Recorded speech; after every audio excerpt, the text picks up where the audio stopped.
بسم الله الرحمن الرحيم هل أتاك حديث الغاشية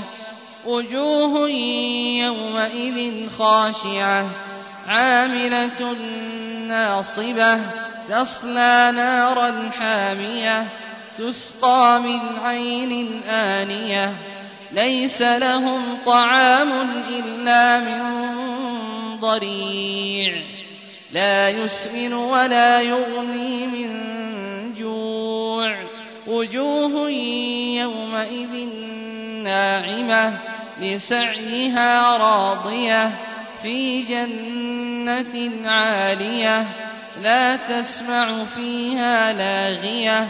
فيها عين جارية فيها سرر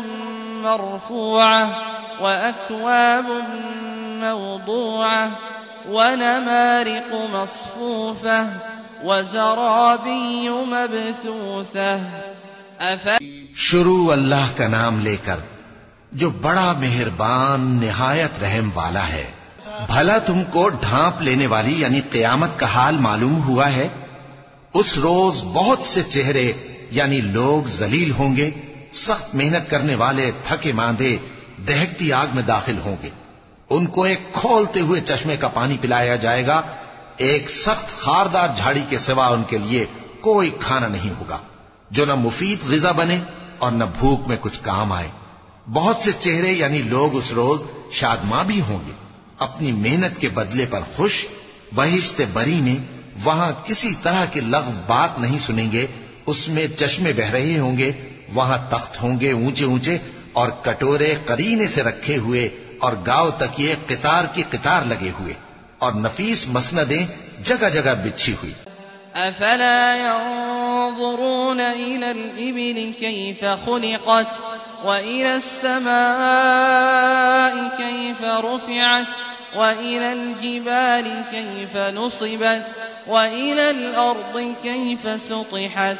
فذكر انما انت مذكر لست عليهم بمسيطر إلا من تولى وكفر فيعذبه الله العذاب الأكبر